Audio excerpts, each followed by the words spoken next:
உயரமான உருவமும் கருத்த உடலும் அடர்ந்த மீசையும் உருட்டிய விழிகளும் சிவந்த உதடும் ஓங்கிய அருவாளும் குதிரை வாகனமும் கொண்டு குலை நடுங்கும் தோற்றம் கொண்டவர்தான் கருப்பசாமி எனும் காவல் தெய்வம்.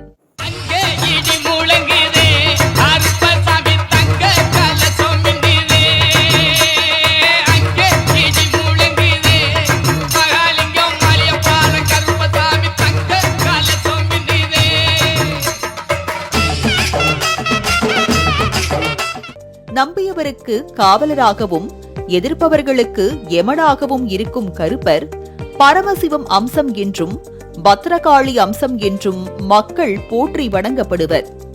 கருப்பன் அமர்ந்த இடத்தை கொண்டு சங்கிலி கருப்பன், கருப்பனார் சாமி, குலக்கருப்பனார், 18ஆம் படியான், சின்ன கருப்பசாமி, பெரிய கருப்பசாமி, மீனமலை கருப்பசாமி, முன்னோடை கருப்பசாமி, நொண்டி கருப்பசாமி, ஒண்டி கருப்பசாமி என கருப்பசாமி பல பெயர்களால் அழைக்கப்படும் நிலையில் அவர் மனிதர்களை மட்டுமல்ல சகல உயிர்களையும் காத்து நிற்கிறார். ராமாயண கதையில் வால்மீகி முனிவர் தம் தவ வலிமையால் தர்பை புல்லில் இருந்து உருவாக்கப்பட்ட லவன் என்ற சிறுவன் யாகத்தீயில் கருகிய போது ராமனால் கருப்பா வா என்று அழைக்கப்பட்டு தோன்றியவர்தான் கருப்பசாமி.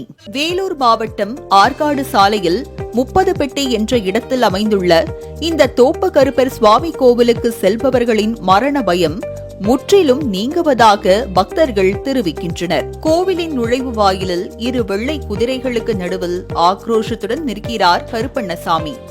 ஆலயத்தின் உள்ளே சாலை ஓரமாக 18 படிகளுக்கு மேலே 36 அடி உயரத்தில் வலது கரத்தில் நீண்ட கூர்மையான அரிவாளோடும் இடது கரத்தில் எதிரிகளை சிதறடிக்கும் கதை என்னும் ஆயுதத்தை எருமையின் தலையில் வைத்தபடியும் 5 தலை நாகத்தை ஆபரணமாக சூட்டிக்கொண்டு பிரம்மாண்ட உருவமாக காணப்படுகிறார். சுற்றிலும் உயர்ந்து வளர்ந்த மரங்களும் பச்சை செடி கொடிகளும் படர்ந்து இருக்கும் இந்த தோப்பு கருப்பண்ண சுவாமி கோவிலில் சட்டைநாதர், கமலமுனி, பச்சைமுனி, தன்வந்திரி, இடைக்காடர், போகர், அகத்தியர் போன்ற 18 சித்தர்களின் சிலைகள் பக்தர்களுக்கு அருள்வாக்கு சொல்வது போல அமைந்திருக்கிறது. வேறு எங்கும் காண முடியாதபடி சிவலிங்கத்திற்கும் அதன் அருகில் பிரதிஷ்டை செய்யப்பட்ட கருப்பணசாமி சிலைக்கும் ஒரு பக்கம் மஞ்சளும் மறுபக்கம் குங்கும அபிஷேகமும் நடக்கிறது. இந்த அபிஷேகத்தை காண ஆயிரக்கணக்கான கருப்பசாமி பக்தர்கள் தவமிருந்து காத்து கிடக்கும் காட்சிகளை அங்கே காணலாம். இந்த பிரதான சிவலிங்கத்தை சுற்றி 8 திசைகளிலும் 8 சிவலிங்கங்கள் அமைக்கப்பட்டு ஆராதனைகள் செய்யப்பட்டு வருவதோடு இக்கோவிலில் துணி வைத்தரும் வாயு புத்திரனாகிய ஆஞ்சநேயரின் சிலை அமைந்துள்ளது. அதன் அருகில் சுவாமியின் திருவடிகள் அமைக்கப்பட்டு பக்தர்கள் பாத தரிசனம் செய்து வருகின்றனர். லட்சா அர்ச்சனை வருஷத்துக்கு ஒரு முறை லட்சா அர்ச்சனை என்று சொல்லக்கூடிய ஜனவரி 1க்கு லட்ச அர்ச்சனை நிகழ்வானது வெகு சிறப்பாக பண்ணுவோம். அன்னைக்கு மலர்கள் கொண்டு சுவாமிக்கு.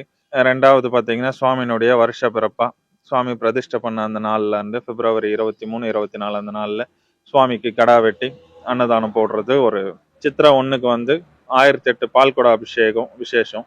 சித்ரா பௌர்ணமிக்கு தீமிதி திருவிழா. அது போல அவங்களுக்கு ஒரு பிடி காசு கொடுக்கறது ஆலயத்தினுடைய மற்றொரு சிறப்பு. கருப்பசாமிக்கே ஒரு சிறப்பு அப்படின்னு பார்த்தீங்கன்னா அந்த பிடிக்காசு வழங்குற விழா தான் ரொம்ப சிறப்பான ஒரு விஷயம். அமாவாசை, பௌர்ணமி தினங்களில் இக்கோவிலில் நடைபெறும் பூஜையின் போது கருப்பன் உக்கிரத்துடன் மனித உருவில் குறி சொல்லும் நிகழ்வு நடப்பதால் பக்தர்கள் அன்றைய தினம் தங்கள் குறைகளை நீங்க குறிசொல் சம்பவத்தில் பங்கேற்கின்றனர். தோப்பு கருப்புசாமி ஆலயத்தில் தை மாதம் அமாவாசை அன்று கருப்பு சுவாமிக்கு சிறப்பு வேள்வி யாகம் மற்றும் ஊஞ்சல் சேவை நடைபெறும் போது பலரது மேனிகளில் சுடலைசாமி வருவதாகவும் சிலரது கண்களில் சுடலைசாமி குதிரையில் ஊர்வலமாக செல்வதையும் காண முடிவதாக கூறப்படுகிறது. இந்த தோப்பு கருப்பசாமி இப்பகுதி கிராம மக்களுக்கு குல தெய்வமாக விளங்கி வருவதோடு எந்த விபத்துகளும் துர்மரணங்களும் ஏற்படாமல் காத்து வருகிறார். துஷ்ட தேவதைகளில் இருந்தும் கஷ்ட நிலைகளில் இருந்தும் பக்தர்களை காத்து வரும் இந்த கருப்பசாமியின் உருவத்தை கண்டதுமே தீமைகள் விலகி நன்மைகள் பெருகும் என்கின்றனர் பலனடைந்த பக்தர்கள். உருவமாகவும் அருவமாகவும் பக்தர்களுக்கு கண்ணுக்கு தெரியும் இந்த காவல் தெய்வங்களை வணங்கி செல்வோருக்கு எந்த விபத்துகளும் நேர்வதில்லையாம். மக்களை காக்கும் இந்த மகா தெய்வத்தை வணங்கி வழிபடுவோம், மன துணிவோடு வாழ்வோம். மாலை முரசு செய்திகளுக்காக செய்தியாளர் சரத் மற்றும் ஒளிப்பதிவாளர் சீனிவாசனுடன் கலைமாமணி நந்தகுமார்.